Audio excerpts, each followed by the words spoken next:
From Wish TV and the All Indiana Podcast Network, this is the News 8 Daily 8 Podcast, a Wish TV News 8 update. Hi, this is Hannah Mordo, and this is your News 8 Daily for Friday, May 9th. We have the Pacers, Racers, Friday night fireworks at the Vic, and Mother's Day this weekend. And guess what? The weather is going to cooperate.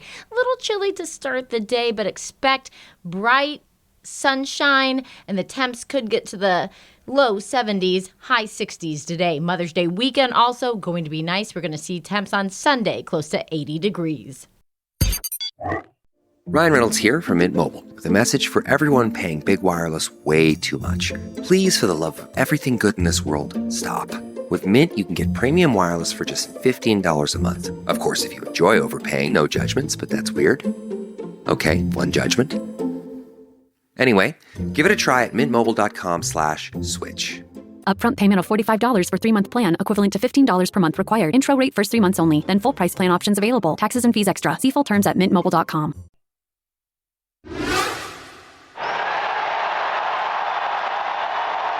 The new Pope makes history. That's the moment 69-year-old Robert Prevost appeared for the first time as Pope Leo XIV, the first American-born pope to lead the Catholic Church. It happened yesterday at St. Peter's Basilica after a 2-day conclave when the white smoke billowed from the Sistine Chapel, signifying that a new pope received a 2/3 majority. The historic pick comes as a surprise to many people in the church, some saying the idea of a U.S. pope had been seen as taboo. Leo led his first mass as pope this morning. He was born in Chicago and grew up in the suburbs, then spent most of his career ministering in Peru. Pope Francis elevated him to Cardinal in 2023. The news of an American pope brought a rare note of agreement from fierce political foes. I think he's going to keep moving the church in the direction of being more ecumenical and reaching out. To have the Pope from the United States of America, that's a great honor. That, of course, was President Donald Trump and former President Joe Biden weighing in on Pope Leo. Former President George W. Bush is also sending his congratulations to the new pontiff. In a statement, he says this is a historic and hopeful moment for Catholics in America and for the faithful around the world. Former President Bill Clinton also celebrated the Pope's election in a post on X. He says, as the first American to lead the Catholic Church, his election marks a historic moment. I join in wishing His Holiness many blessings. People in Indianapolis are also sharing their excitement for the new Pope. News 8's Farron Fronzak has a reaction from a local Catholic school. Let us pray. Let us sing Pater Noster. Chicago, 1979. Pope John Paul II visited the city, and not just Catholics, but all Midwesterners gave him a warm welcome. In the crowd was a young priest, Father Robert Francis Prevost. It's great, you know. He's born here in America, in Chicago. He's from Chicago, and I'm really excited. Just 3 hours south from the new Pope's hometown, Hoosiers celebrated the big news. We stopped everything, and we're just cheering that we have an American Pope. And that he chose Leo is excellent because I feel like we need a little lion right now in this time in our history. Kids around the city immediately going to their TVs once their teachers told them there was white smoke. I was so happy. They'll help them have another place. I think he may teach a lot of other people to how to really be a good Catholic person, and I hope he really makes people want to believe in God and want to follow God. Pope Leo XIV, a name some school kids just learned of studying Pope Leo XIII last week. I just think it's the first American Pope in history, so in 2,000 years of the Church's history, it's the first American Pope, so we're all thrilled. I can't wait to see what he does, and just keep praying for him every day. Many around the city happy to learn the Pope speaks many languages. He continued the Papa Francisco mission, for the people. Across social media, people love the fact that he's from the Midwest, and the Chicago memes do not disappoint. Like this video with the new Pope walking out to the Chicago Bulls opening song.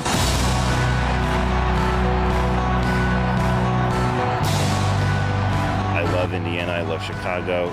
And I'm just happy that we have an American Pope. It's the first time in the 2,000 long years of the history of our church, and I think it'll be fun to see what he does first. I'm hopeful that he's very traditional and very holy, of course, and very blessed for our church. I'm excited. I'm just excited to see what he's going to bring to our community and the Catholic Church. I'm Farron Franzak for Wish TV and wishtv.com. The Archbishop of Indianapolis says he thinks the new pope will carry on the teachings of Pope Francis on social issues. Archbishop Charles Thompson says he expects Leo to be a peacemaker and bridge builder between the church and the rest of the world. Choosing the name Pope Leo XIV, the last Pope, Leo XIII, who died around 1903, was known as for Catholic social teaching. He was the one who really brought along our modern understanding of Catholic social teaching, focusing on rights of workers, rights for unions, just solidarity, some of the key Catholic social principles that we are guided by today. So I think it points to some of that. Thompson says there will be a mass here to celebrate the new pope at a later date. One day out from the Grand Prix and 16 days away from the Indy 500, we have team coverage from the track. News 8's Colin Bailey will join us in a moment with his story on some souvenirs at the speedway. First, though, News 8's Hernan Gutierrez went there this morning. Drivers are hitting the road course this weekend for the Sancio Grand Prix. But first, on Friday, there's practice and qualifying. Gates are now open for Grand Prix weekend here at Indianapolis Motor Speedway. Here to tell us a little bit more about what to expect this weekend, we have IMS and IndyCar President Doug Boles. And Doug, just tell us that. What can people expect this weekend if they're coming out to the track? Well, what I love is it's the Indy cars are back. We're getting ready for the month of May. We're 16 days away from the Indy 500. Just seeing people back inside the Indianapolis Motor Speedway. You know, you just said what means so much to me with the gates open. I'm really excited about hanging out with some fans and enjoying the day. What are you looking forward to about this weekend? Well, what I really look forward to is an opportunity for our fans and for us to see the IndyCar drivers, 27 of them that will be competing for those 33 spots that we'll have for the Indy 500. It's an extension of the NTT IndyCar Series, getting a chance to see those cars on our road course here, which is what most people see when they see Indy cars outside of this market. So for me, it's just continuing to educate fans here who just know us for the Indy 500 to realize that we race in a lot of different configurations. Doug, thank you so much for your time this morning. Really appreciate it. The green flag drops at 4:30 tomorrow for the Grand Prix. Reporting from Indianapolis Motor Speedway, I'm Hernan Gutierrez for Wish TV and wishtv.com. Our team coverage turns to merch. IMS is touting new shopping options. News 8's Colin Bailey got a sneak peek. Yeah, well, this area that we're standing in is exclusive only to this shop right here, which is near the pagoda right here in the Midway. And also one thing that they noticed is to try to get a little more trendy with some of their designs. You can see that here and also here and on that wall. But leaders here say this is one of the better shopping experiences they've ever had at the track. It's an elevated shopping experience that we feel is worthy of being at the racing capital of the world. Holly Landfeld, the senior managing of consumer products for IMS, says the new IMS Trackside merchandise flagship store is the best shopping experience they've ever had. It's important for us to have an elevated shopping experience for our fans, for our customers. We've done that with the museum, the new museum store, but we wanted to bring that here infield for our fans that visit the Midway. It's important. We're the racing capital of the world, as I said, and it's important for us to really elevate that for our fans. Landfield says there is something for everyone, from classic wing and wheels merchandise to something more trendy and hip. She says they even mix streetwear with racing. We definitely, look at trends and what's popular, in fashion right now. We do some, shopping at local stores, Abercrombie, Urban Outfitters, to sort of see what is popular in the marketplace and try to replicate that as best we can. Some of those pieces include hats, t-shirts, polos, and even some collector's items like racing helmets and more. But leaders at IMS say this elevated shopping experience is worth checking out. For those fans that are maybe out, that don't normally, maybe out in turn 3 or turn 4, and they don't maybe normally come to the Midway, this might be a reason to come to the Midway this year. So if you can get on a tram or make the hike in, we think it's worth the walk. And it's been cold this morning, so you can even find some gloves and some winter hats in here as well to keep you warm. But again, they're open 7:30 daily this weekend, and they'll be open through the month of May into the 109th running of the Indianapolis 500. But for now, here at IMS, I'm Colin Bailey for Wish TV and wishtv.com. The Pacers are calling for a Gainbridge Fieldhouse gold out as the team tries to take another huge step forward in the NBA playoffs. Back-to-back thrillers on the road have Indiana up 2-0 on the Cavaliers.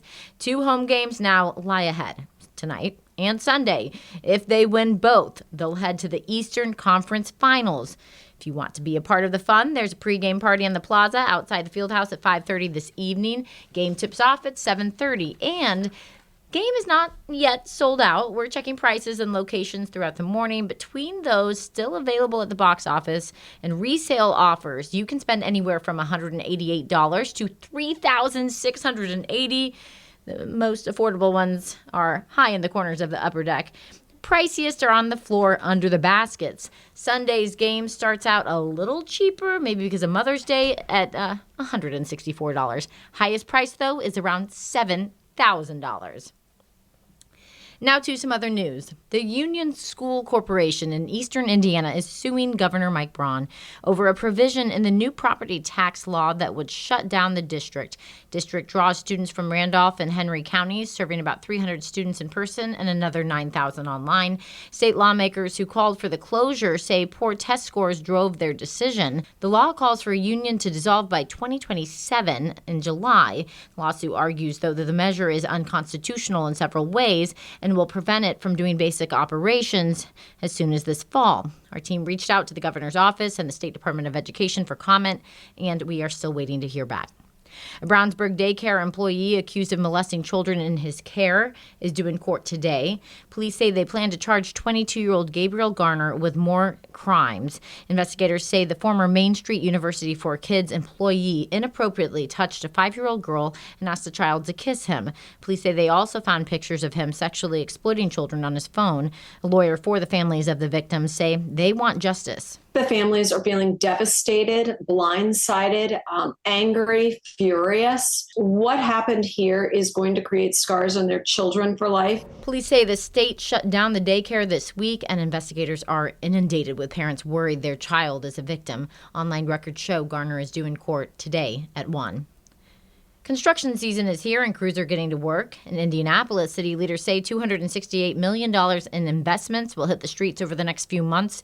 DPW says those include 132 miles of new asphalt, 15 miles of bike lanes, and more than 30 miles of additional trail systems.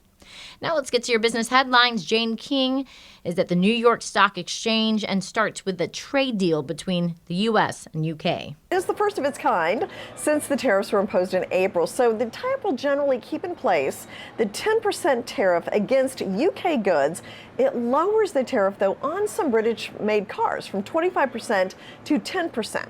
Now, in addition, an unnamed UK airline will buy $10 billion worth of Boeing planes, and American agriculture products will see expanded access to the UK market, especially beef, pork, and biofuels like ethanol. Well, the Environmental Protection Agency plans to eliminate Energy Star, the popular energy efficiency certification for dishwashers, refrigerators, dryers, other home appliances.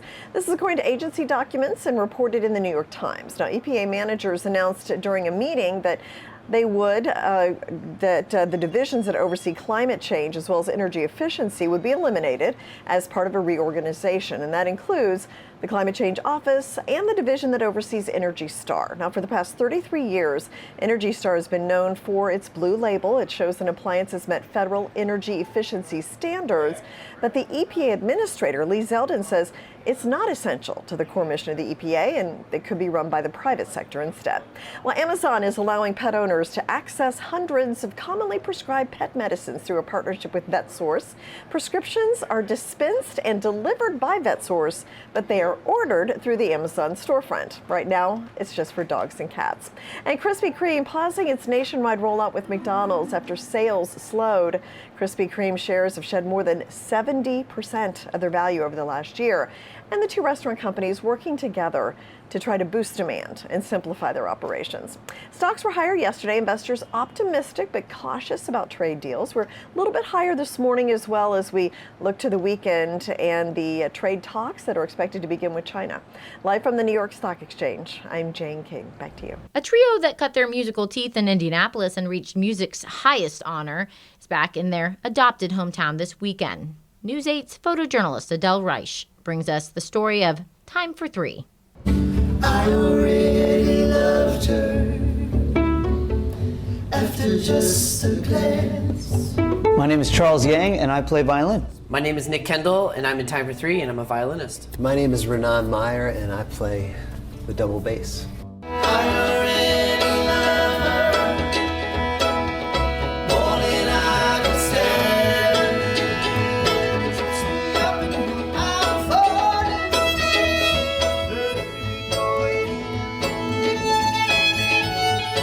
We had the support, first of all, of the musicians on stage, the support of the stakeholders here and of the community to keep pushing us to come up with new ideas and to create new collaborations, things that may be predictable, but then things that may be unpredictable and sort of experimental.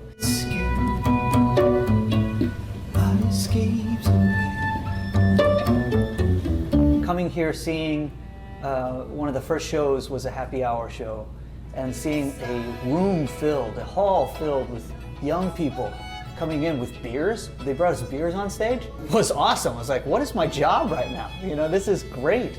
Something like the ISO, partnering up with a band like Time for Three, bringing in the community of Indianapolis, how it could become such a unique and popular thing to do.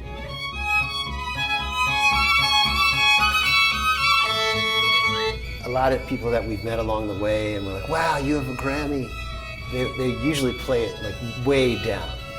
Like, oh, it's just a piece of metal, it's in my living room, it's no big deal. When we won the Grammy, those same people kind of changed their tone a little bit. And they said, you know, look, here's the cool thing about it. It's gonna open up a lot of opportunity for you guys, a lot of doors. From day one, Indianapolis Symphony Orchestra embraced everything that we're about and our evolution. And they said, come here and we're gonna give you a space so you can just imagine what it is you're gonna become. And that's one of the main reasons that we love coming back here so much. Don't look down, I'm right beside you. You can see Time for Three with the Indianapolis Symphony Orchestra today and tomorrow. You can find ticket information by checking the story on wishtv.com. This has been your News 8 Daily from Wish TV. I'm Hannah Mordeau. Watch us on Wish TV and on wishtv.com. This is the News 8 Daily 8 podcast, a Wish TV News 8 update on demand. For even more, on demand and on the go. Connect with Wish TV on Facebook at wishtv.com and on the free Wish TV mobile app. Thank you for listening. And be sure to like, subscribe, and follow this podcast for updates every weekday morning on the All Indiana Podcast Network and wherever you get your podcast.